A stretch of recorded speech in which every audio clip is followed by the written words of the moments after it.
கிருஷ்ணகிரி மாவட்டம் அஞ்சட்டி அருகே 13 வயது பள்ளி மாணவன் கடத்தி கொலை செய்யப்பட்ட சம்பவம் அப்பகுதி பெற்றோரிடையே பெரும் அதிர்ச்சியை ஏற்படுத்தியுள்ளது.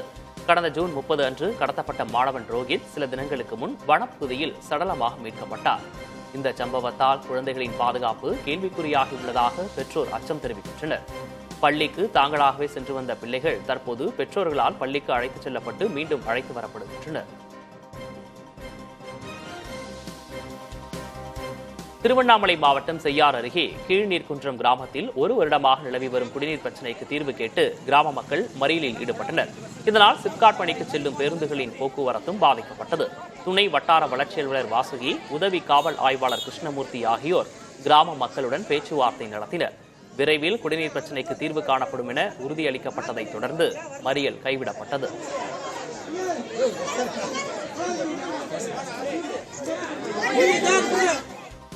மயிலாடுதுறை மாவட்டம் திருவெண்காடு ஸ்வேதாராணீஸ்வரர் கோயிலில் திங்கட்கிழமை குடமுழுக்கு நடைபெறவுள்ளதை முன்னிட்டு யாகசாலை பூஜைகள் நடைபெற்று வருகின்றன. இந்நிலையில் முதல்வரின் மனைவி துர்கா ஸ்டாலின் 3ஆம் கால யாகசாலை பூஜையில் பங்கேற்று வழிபாடு நடத்தினார். 95 யாக குண்டங்கள் அமைக்கப்பட்டுள்ள பிரம்மாண்டமான யாகசாலையில் வேத மந்திரங்கள் முழங்க தீபாராதனைகள் நடைபெற்றன. திரளான பக்தர்கள் கோயிலில் வழிபாடு நடத்தினர்.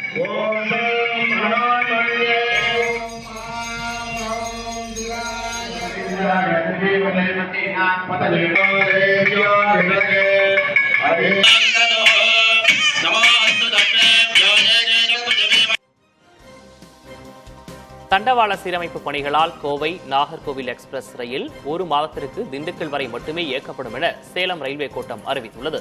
ஜூலை 31ஆம் தேதி வரை இந்த மாற்றம் நடைமுறையில் இருக்கும் எனவும், திண்டுக்கல் நாகர்கோவில் இடையே முன்பதிவில்லாத சிறப்பு ரயில் இயக்கப்படும் எனவும் சேலம் ரயில்வே கோட்டம் அறிவித்துள்ளது.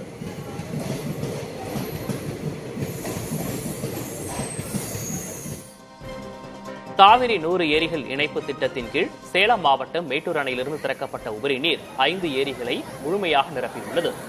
காளிப்பட்டி, ராயப்பன், மூர்த்திப்பட்டி, மானாத்தாள், தொலசம்பட்டி ஆகிய கிராமங்களில் உள்ள ஏரிகள் முற்றிலும் நிரம்பியதால் அக்கிராம விவசாயிகள் மகிழ்ச்சி அடைந்துள்ளனர். தொலசம்பட்டி ஏரி நிரம்பியதும் கிராம மக்கள் சிறப்பு பூஜைகள் செய்து தண்ணீரை வரவேற்றனர்.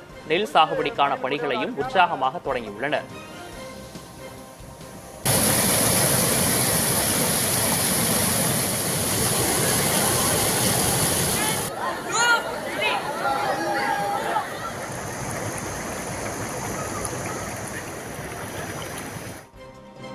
கும்பகோணம் அருகே சாக்கோட்டையில் ராஜா என்பவருக்கு சொந்தமான பர்னிச்சர் தயாரிப்பு நிறுவனத்தில் ஏற்பட்ட தீ விபத்தில் சுமார் 1 கோடி ரூபாய் மதிப்பிலான பொருட்கள் எரிந்து நாசமாகின. தீயணைப்பு வீரர்கள் சுமார் 3 மணி நேரம் போராடி தீயை கட்டுக்குள் கொண்டு வந்தனர். எளிதில் தீப்பற்றக்கூடிய பொருட்கள் இருந்ததால் தீ மளமளவென பரவி கட்டடம் முழுவதுமாக இடிந்து விழுந்தது.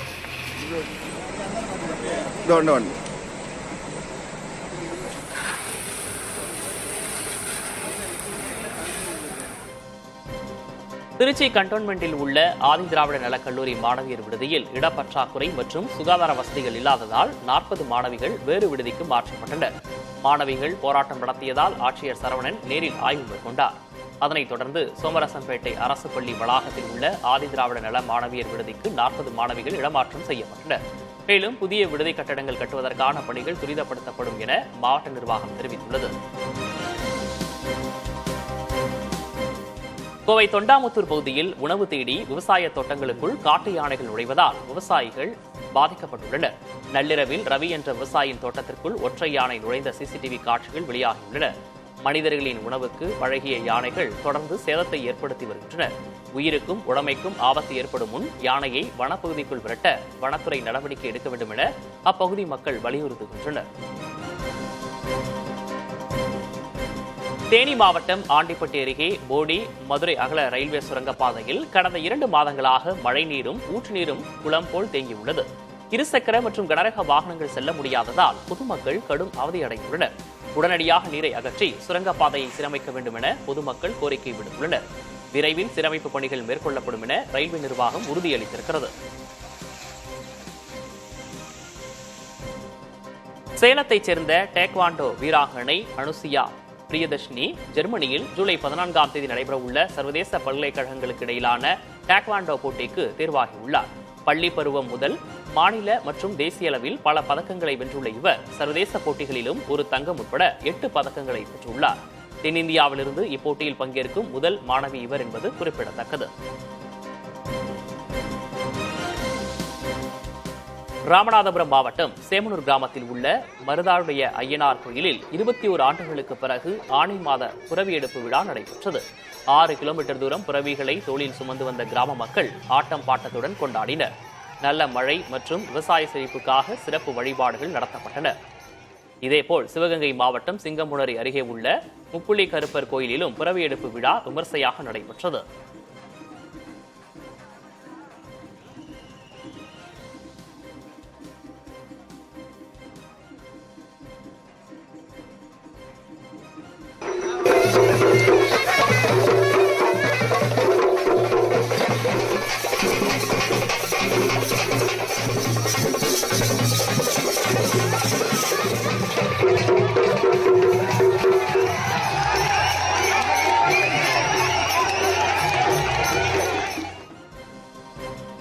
இந்தியாவிலேயே முதன்முறையாக தேசிய அளவிலான குதிரையேற்ற போட்டி கோவையில் நடைபெற்று வருகிறது. வெளிநாடுகளில் பிரபலமான ஷோ ஜம்பிங் லீகேஜ் போட்டி கோவை மோளப்பாளையம் பகுதியில் களை கட்டுகிறது. இப்போட்டியை நீலகிரி தொகுதி நாடாளுமன்ற உறுப்பினர் ஆர் ஆசா தொடங்கி வைத்தார்.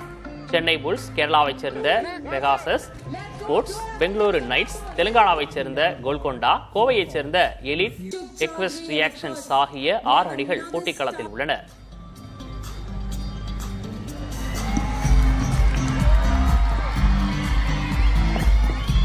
அதனால இன்னும் சேலஞ்சிங்கா இருக்கும், இன்னும் அட்வான்ஸ்டா இருக்கும்.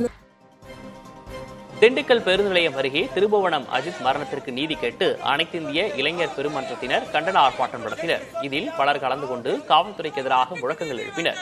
இந்த ஆர்ப்பாட்டத்திற்கு 10 நிமிடங்கள் மட்டுமே அனுமதி வழங்கப்பட்டதாக ஆர்ப்பாட்டம் நடத்தியவர்கள் தெரிவித்தனர்.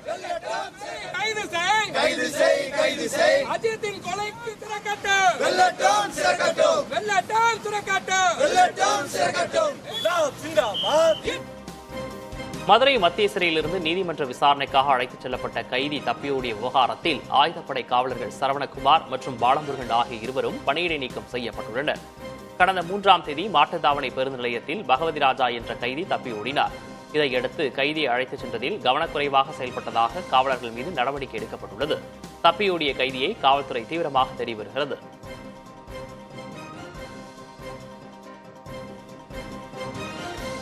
கோவை எருக்கமணி பகுதியில் சாலையில் சென்று கொண்டிருந்த கார் திடீரென தீப்பிடித்து எரிந்தது. காரை ஓட்டி வந்தவர் உடனே வெளியே வந்துவிட்டதால் பெரும் விபத்து தவிர்க்கப்பட்டது. விபத்து நடந்தது காலை நேரம் என்பதால் அப்பகுதியில் போக்குவரத்து நெரிசல் ஏற்பட்டது. தீயணைப்புத் துறையினர் விரைந்து வந்து தீயை அணைத்தனர். கார் தீ விபத்து குறித்து விசாரணை மேற்கொள்ளப்பட்டு வருகிறது.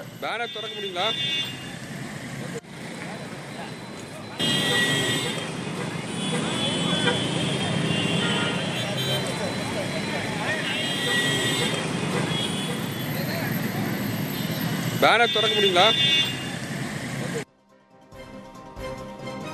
மதுரை மேலூரில் வீட்டினுள் வைத்து இருசக்கர மின்வாகன பேட்டரியை சார்ஜ் செய்த போது வெடித்து தீ விபத்து ஏற்பட்டது. எதிர்பாராத விதமாக தீ வீடு முழுவதும் பரவியதில் பெரும்பாலான பொருட்கள் சேதமடைந்தன. இதுகுறித்து வீட்டின் உரிமையாளர் ரவிச்சந்திர பிரபு அளித்த தகவலின் பேரில் நிகழ்விடம் சென்ற தீயணைப்புத் துறையினர் தண்ணீரை பீச்சி அடித்து தீயை கட்டுப்படுத்தினர்.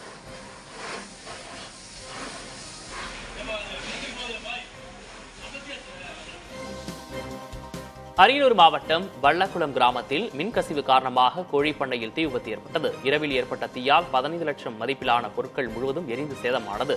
உடனடியாக கிராம மக்களே தீயை அணைத்ததால் பெரும் விபத்து தவிர்க்கப்பட்டது.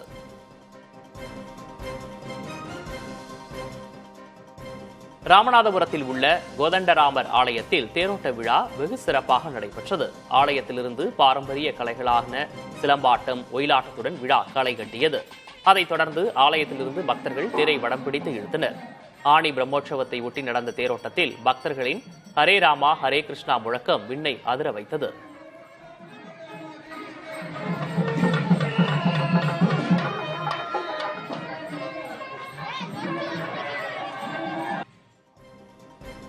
சேலம் மாவட்டம் ஓமலூர் அருகே மனநலம் பாதிக்கப்பட்ட 12 வயது சிறுமிக்கு பாலியல் தொல்லை கொடுத்ததாக பெரியாம்பட்டியைச் சேர்ந்த கட்டிட தொழிலாளி மணிகண்டன் கைது செய்யப்பட்டார். சிறுமிக்கு மிட்டாய் கொடுத்து பாலியல் தொல்லை கொடுத்ததாக பெற்றோர் புகார் அளித்தனர். கைது செய்யப்பட்ட மணிகண்டன் சேலம் மத்திய சிறையில் அடைக்கப்பட்டார்.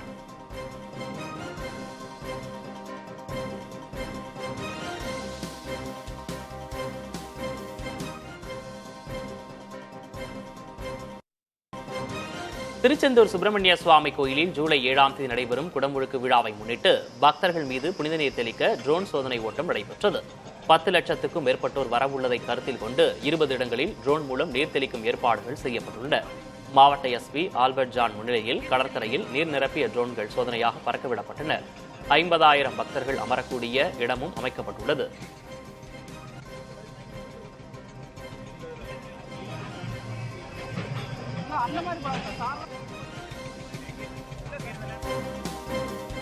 கள்ளக்குறிச்சி மாவட்டம் மணலூர்பேட்டையைச் சேர்ந்த வாய் தகராறில் ஊராட்சி செயலாளர் ஐயனார் கொல்லப்பட்டார். மது அருந்தும்போது ஏற்பட்ட வாக்குவாதத்தில் கத்தியால் குத்தி கொலை செய்ததாக கைது செய்யப்பட்ட ஐயப்பன் ஒப்புக்கொண்டார்.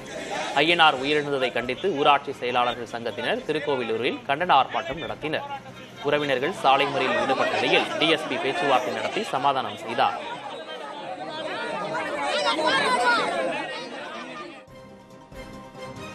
மேட்டூர் அருகே மேச்சேரி தொப்பூர் சாலையில் புதிய சுங்கச்சாவடி அமைப்பதற்கு வாகன ஓட்டிகள் கடும் எதிர்ப்பு தெரிவித்துள்ளனர்.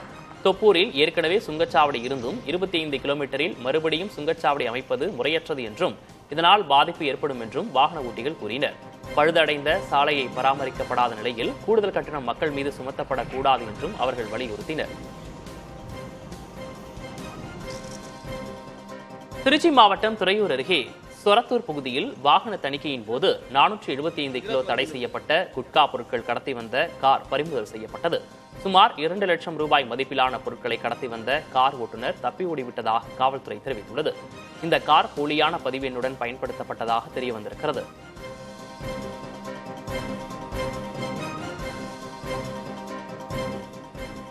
கொடைக்கானலில் பாம்பாறு, தேவதை அருவிகள் முழுமையாக வறண்டு காணப்படுகின்றன. நீர்வரத்து இல்லாததால் சுற்றுலா பயணிகள் ஏமாற்றமடைந்து திரும்பிச் செல்கின்றனர். நகரின் குடிநீர் தேவையை பூர்த்தி செய்யும் அனைத்து அணைகளும் வற்றியதால் மலைப்பகுதி கடும் வறட்சியை எதிர்கொண்டுள்ளது.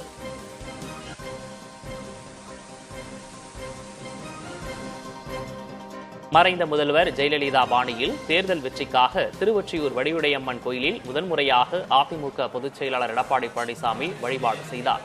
தேர்தல் பிரச்சாரத்தை தொடங்கும் முன் நடந்த சிறப்பு வழிபாட்டின் போது கட்சி நிர்வாகிகள் வரவேற்பளித்தனர். கோயிலில் சிறப்பு அபிஷேகங்கள் நடைபெற்று பக்தர்களுக்கு பிரசாதம் வழங்கப்பட்டது.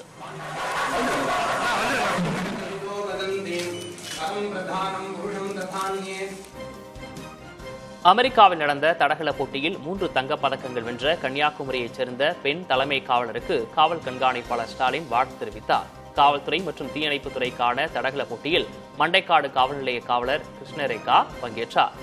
70 நாடுகளைச் சேர்ந்த வீரர்கள் கலந்து கொண்ட போட்டிகளில் உயரம் தாண்டுதல், மும்முறை தாண்டுதல், தடை தாண்டும் ஓட்டம் ஆகிய பிரிவுகளில் ரேகா தங்கப்பதக்கம் வென்று அசத்தினார். இவர் மாநில, தேசிய மற்றும் சர்வதேச போட்டிகளில் ஏற்கனவே பதக்கங்களை வாங்கி குவித்தவர் என்பது குறிப்பிடத்தக்கது.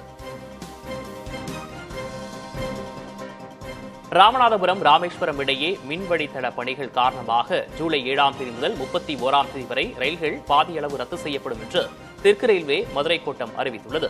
மதுரை ராமேஸ்வரம் பாசஞ்சர் ரயில் ராமநாதபுரம் வரை மட்டுமே இயக்கப்படும் என தெரிவிக்கப்பட்டுள்ளது. குறிப்பிட்ட சில நாட்களில் மட்டும் முழுமையாக இயங்கும் என்றும் தெரிவிக்கப்பட்டிருக்கிறது. பாமகவில் ஏற்பட்டுள்ள குழப்ப நிலைக்கு தீர்வு காண இரு தலைவர்களும் ஒரே இடத்தில் அமர்ந்து பேச வேண்டும் என்று அக்கட்சியின் கௌரவ தலைவர் ஜி.கே. மணி தெரிவித்துள்ளார். ராமதாஸ், அன்புமணி ஆகியோரிடையே ஏற்பட்டுள்ள அதிகார மோதல் கட்சியை குழப்ப நிலைக்கு இட்டுச் சென்றுள்ளது. இதனால் மூத்த தலைவர்களே யாருக்கு ஆதரவளிப்பது என்று தெரியாமல் குழப்பத்தில் உள்ளனர். என்றாலும் ராமதாசும் அன்புமணியும் கட்சியில் நீக்கல் சேர்த்தல் ஆட்டத்தை தொடர்கின்றனர். இந்த சூழலில் ராமதாசால் நியமிக்கப்பட்ட புதிய தலைமை நிர்வாக குழு ஆலோசனைக் கூட்டம் தைலாபுரத்தில் நடைபெற்றது. அப்போது செய்தியாளர்களிடம் பேசிய ஜி.கே. மணி, இருவரும் பிரச்சினைக்கு தீர்வு காணாவிட்டால் கட்சி நலிவடையும் என்றார். இருவரும் ஒரே இடத்தில் அமர்ந்து பேசி அவங்களாம் முடிவு பண்ணால் ஒழிய வேற தீர்வு ஏற்படாது. எல்லாம் பேசி பார்த்தாச்சு, சொல்லி பார்த்தாச்சு, என்ன நடக்க போகுதுன்னா இப்போ இருவரும் பேசி என்ன தீர்வு முடிவுங்கிறத அவங்க தான் வெளியிடணும். அப்படி ஒரு முடிவு வெளியிட்டாங்கன்னு வச்சுக்கோங்க, பாட்டாளி மக்கள் கட்சி வேகமாக பழைய நிலைமைக்கு மேலே கிளம்பிடும். தேர்தல் சந்திக்கலாம். அப்படிப்பட்ட நல்ல சூழ்நிலை உருவாகும். அதனால நான் மீண்டும் வற்புறுத்துறதெல்லாம் பாட்டாளி மக்கள் கட்சி பழைய நிலைமைக்கு மேலே வீறு கொண்டு எழுணும், வளர்ச்சி பெறணும். அதுக்கு இருவரும் பேசி நல்ல தீர்வு எட்ட வேண்டும் என்பதுதான் என்னுடைய கருத்தாகவும் எங்கள் கட்சியினுடைய எல்லாருடைய கருத்தாகவும் இந்த நேரத்தில் வற்புறுத்துறேன். உத்தராகண்ட் முதலமைச்சர் புஷ்கர் சிங் தாமி தன் நிலத்தில் ஏர் உழுதார். முதல்வர் வயலில் உழுது நெல் நடவு செய்யும் காட்சிகளை தனது எக்ஸ் சமூகதள பக்கத்தில் பதிவு செய்துள்ளார்.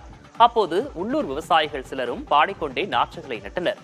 விவசாயிகள் நமக்கு உணவளிப்பவர்கள் மட்டுமல்ல, நமது கலாச்சாரத்தையும் பாரம்பரியத்தையும் முன்னெடுத்துச் செல்பவர்கள் என்றும் புஷ்கர் சிங் தாமி கூறியுள்ளார்.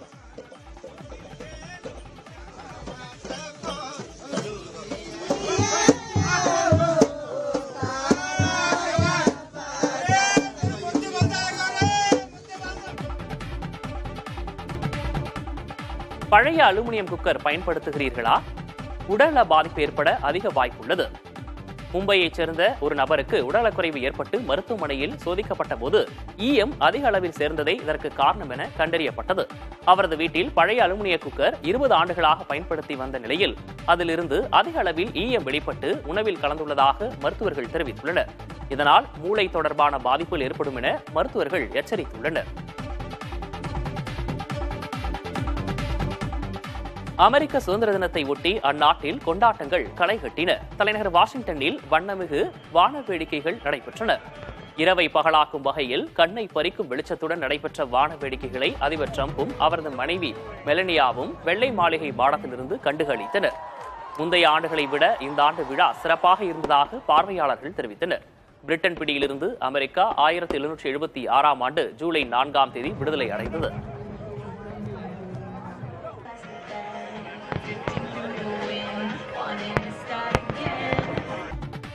காவிரி நீர்பிடிப்பு பகுதிகளில் பெய்து வரும் கனமழை காரணமாக கர்நாடக அணைகளிலிருந்து திறக்கப்படும் நீர்வரத்து அதிகரித்துள்ளது. இதனால் தமிழக எல்லையான பிலிகுண்டுலுவுக்கு காவிரி ஆற்றில் நீர்வரத்து வினாடிக்கு 43,000 கன அடியிலிருந்து 50,000 கன அடியாக உயர்ந்துள்ளது. இதனால் ஒகேனக்கலில் அருவிகள் மற்றும் நடைபாதைகள் நீரில் மூழ்கியுள்ளன. அருவிகளில் குளிக்கவும் பரிசல் இயக்கவும் 11வது நாளாக தடை நீட்டிக்கப்பட்டுள்ளது. கரையோர பகுதி மக்கள் கவனத்துடன் இருக்கவும் அறிவுறுத்தப்பட்டுள்ளது.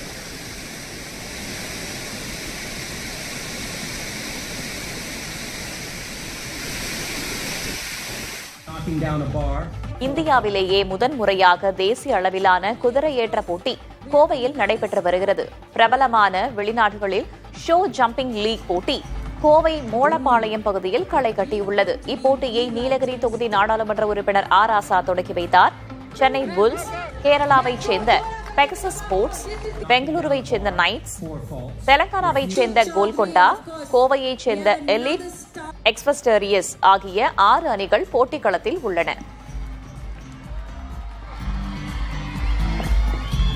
அதனால இன்னும் சேலஞ்சிங்கா இருக்கும், இன்னும் அட்வான்ஸ்டா இருக்கும்.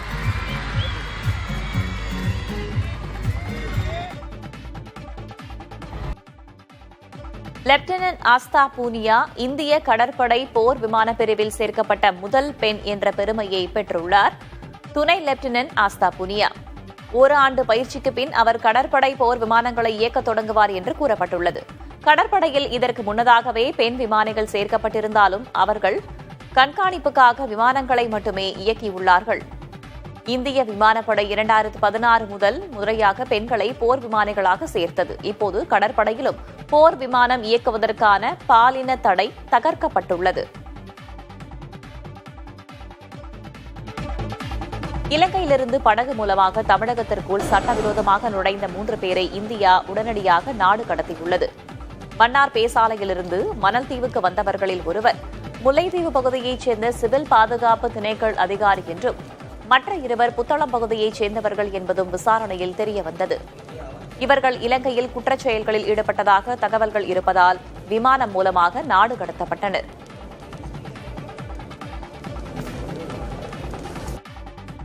டிரினிடாட் அண்ட் டொபாக்கோ பயணத்தை நிறைவு செய்துவிட்டு பிரதமர் நரேந்திர மோடி அர்ஜென்டினாவுக்கு சென்றடைந்தார். பியூனஸ் ஏரஸ் விமான நிலையத்தை அடைந்த அவருக்கு முப்படை வீரர்களின் மரியாதையுடன் சிவப்பு கம்பள வரவேற்பு அளிக்கப்பட்டது. இந்த பயணத்தின் போது அர்ஜென்டினா நாட்டின் அதிபர் ஜேவியர் மிலேயை சந்தித்து பிரதமர் மோடி இருதரப்பு பேச்சுவார்த்தை நடத்தவுள்ளார். இதில் பாதுகாப்பு, வேளாண், வர்த்தகம், முதலீடு, சுரங்கம், எண்ணெய் மற்றும் எரிவாயு உள்ளிட்ட இருதரப்பு துறைகளை மேம்படுத்துவது குறித்து ஆலோசனை மேற்கொள்ள உள்ளார். கடந்த 57 ஆண்டுகளில் அர்ஜென்டினாவுக்கு சென்றுள்ள முதல் இந்திய பிரதமர் நரேந்திர மோடி என்பது குறிப்பிடத்தக்கது.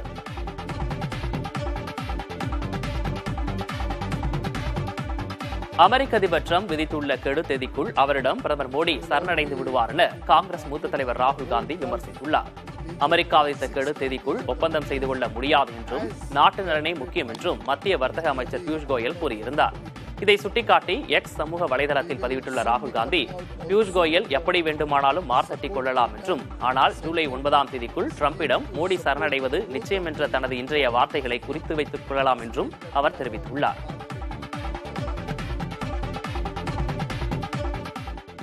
மூத்த தமிழறிஞர் பெருங்கவிக்கோ வ.மு. சேதுராமன் மறைவிற்கு இரங்கல் தெரிவித்துள்ள முதல்வர் மு.க. ஸ்டாலின் இல்லத்திற்கு நேரில் சென்று மரியாதை செலுத்தினார்.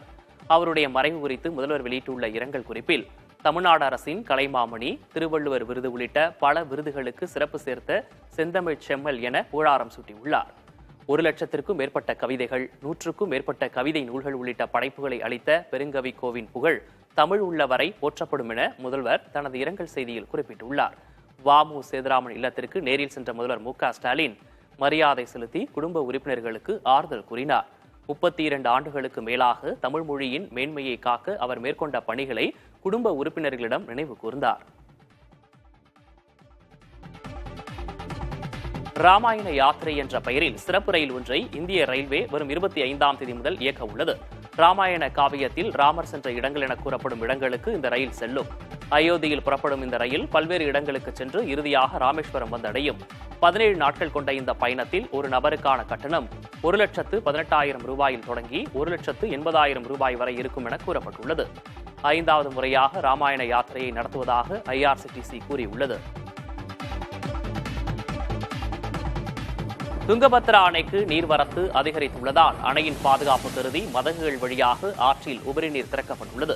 மதகுகளில் மின் விளக்குகள் பொருத்தப்பட்டுள்ளதால் இரவு நேரங்களில் வண்ண வண்ண விளக்குகளின் ஒளி நீரில் பிரதிபலிப்பது காண்போரை வெகுவாக கவர்ந்து வருகிறது. கர்நாடகா மாநிலத்தில் கனமழை பெய்து வருவதால் கொப்பள் மாவட்டத்தில் உள்ள துங்கபத்ரா அணை நிரம்பியிருக்கிறது.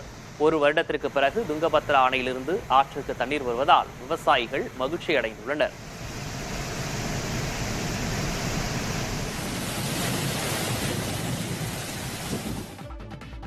இந்தியாவில் கடந்த 5 ஆண்டுகளில் சன்ரூஃப் கொண்ட கார்களை அதிகம் விற்ற நிறுவனங்கள் பட்டியலில் ஹுண்டாய் நிறுவனம் முந்தி நிற்கிறது. கடந்த ஆண்டில் விற்பனையான இந்திய நிறுவன கார்களில் 52% சன்ரூஃப் கொண்ட கார்களாகும். நடப்பாண்டில் இது 2% அதிகரித்துள்ளது. சன்ரூஃப் வசதி உள்ள கார்களின் விலை சற்று அதிகமாக இருப்பதால் விலை குறைப்புக்காக சன்ரூஃப்களை உள்நாட்டிலேயே உற்பத்தி செய்கிறது ஹுண்டாய் நிறுவனம்.